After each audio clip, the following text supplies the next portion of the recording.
have many of these children visiting. What do you have for the children? We have that amoxicillin, dispersible for children.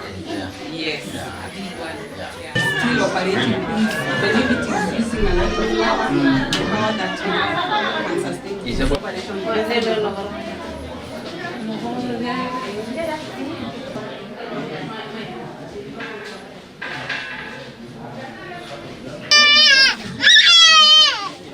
And we continue to be on high alert on mpox. I know so far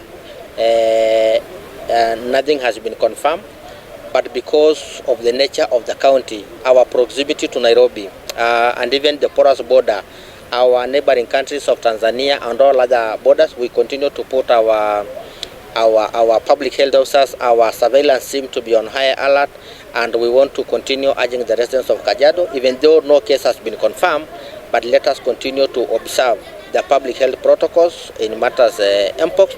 Hapo nyumaye tulikuwa tumekuwa na shida ambayo mama anaweza kujifungua na mwingine anaweza poteza mtoto au maisha yake kwa kuwa umbali ya maternity.